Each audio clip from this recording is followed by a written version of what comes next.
Bien, ben, voilà, donc nous sommes arrivés au stade où le levain est terminé et où on va faire le pain. Alors, c'est un moment délicat parce que c'est une jonction qu'il faut arriver à bien comprendre. Euh, En fait, quand vous nourrissez votre levain, chaque fois vous le nourrissez, vous mettez de l'eau et de la farine et puis vous attendez quelques jours et puis vous reprenez. Or, quand vous allez faire le levain pour, pour faire votre pain, c'est exactement la même chose, mais en fait, il faut raccourcir les timings. C'est-à-dire que quand vous êtes arrivé à le laisser 5 jours, et que vous voulez faire du pain, alors vous allez le nourrir, mais pas forcément en grosse quantité. Vous devez mettre de l'eau et de la farine dedans et vous allez comprendre au fur et à mesure de vos expériences ce qu'il faut vraiment faire et à quel timing vous devez le faire. Mais quand vous avez, il est là, ça fait 5 jours par exemple qu'il n'a pas, il n'a pas mangé. Quand tous les 5 jours, en fin de compte, ou tous les 6 jours, vous faites votre pain, vous faites votre pain une fois par semaine, par exemple, vous l'avez fait, vous l'avez nourri, et puis vous l'avez laissé comme ça pendant, disons, 5 jours. Au moment où vous voulez faire votre pain demain, par exemple, eh ben, la veille, vous allez lui donner à manger pour qu'il redémarre et qu'il se retrouve en pleine forme. Et ceci, vous allez le faire en fait, je dirais, un minimum de 12 heures avant la réalisation de votre pain.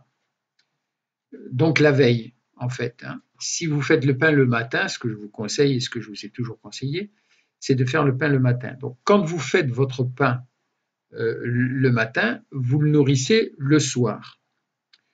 Disons, oui, il faudrait que ça soit 12 heures avant. Donc 12 heures avant, ça veut dire que votre levain va avoir le temps de monter et de commencer à descendre. Soit vous faites votre pain le lendemain matin quand vous vous levez tard, disons. Vous devez faire votre pain le matin et puis vous dites, oh là, me suis réveillé un peu tard et puis j'ai pas trop le temps parce qu'en fait il est déjà 7 heures du matin ou 8 heures du matin, j'ai encore pour 6 heures, voilà, voilà. Bon. Vous pouvez prendre le levain que vous avez fait qui a 12 heures de temps et puis démarrer votre pain avec ce levain-là. Mais par contre, vous pouvez aussi vous dire, ah non, là il est vraiment trop descendu, je ne peux pas faire, il n'est pas comme Henri dit, il n'est pas en haut, il est vraiment en bas et ça se voit vraiment de trop. Alors, vous pouvez le nourrir, mais là, vous allez le nourrir avec 50 grammes de farine et 50 grammes d'eau. Et ça. Et puis, je dirais que bon, ben, s'il fait bon chez vous, 2 heures après, il doit être là. Bon, si c'est pas 2 heures, c'est 3 heures, mais c'est pas 6 heures après. Hein. Donc, vous pouvez aussi donc le faire et puis vous le surveillez. Donc, vous revenez 2 heures après. C'est pas la peine d'être là ces 2 heures. Vous revenez 2 heures après et normalement, il doit être gonflé. Et là, vous pouvez récupérer vos 210 grammes pour faire 1 kilo ou 420 si vous faites 2 kilos. Et puis, vous pouvez démarrer votre pain. C'est exactement comme si vous nourrissiez votre levain avec seulement 420 grammes ou 210 grammes ou 420 grammes de levain et que vous lui mettiez 1,5 kg de farine au lieu de lui mettre 50 grammes. C'est pas plus compliqué. Vous faites la même chose, vous faites le mélange, ben, comme je vous explique dans les vidéos. Une fois que vous avez fait ça, votre pain, c'est parti. Mais ce qu'il faut savoir, c'est que là, moi, je vous donne un timing pour dire, ben voilà, la marche à suivre, c'est ça, mais c'est pas vous n'êtes pas forcément obligé de faire exactement la même chose.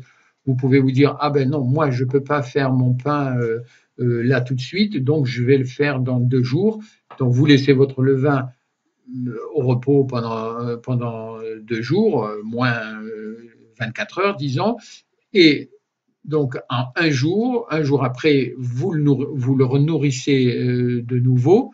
Et puis, une fois qu'il est nourri, vous attendez, vous regardez, et puis vous attendez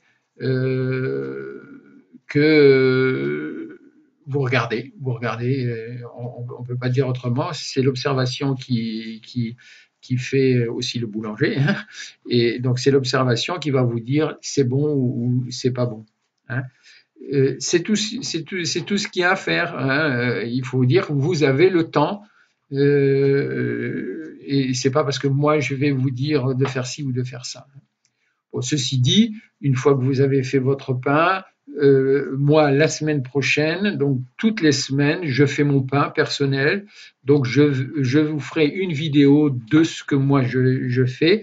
Et comme ça, toutes les semaines, au moins pendant 4 semaines, vous aurez un pain de 1 kg. Il y a des choses que je vais dire à certaines vidéos, et puis d'autres que je vais oublier de vous dire.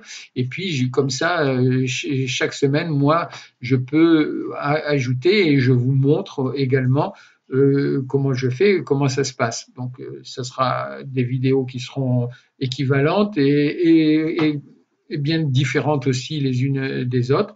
Et puis, je ferai comme ça aussi avec le 2 kilos. Donc, vous aurez à chaque fois, et puis des fois, je peux vous montrer aussi des gestes différents, et c'est comme ça que moi, j'oublierai rien, et vous apprendrez tout. Voilà, donc je vous laisse pour cette explication-là, et je vous laisse commencer vos expériences avec le pain. Au revoir.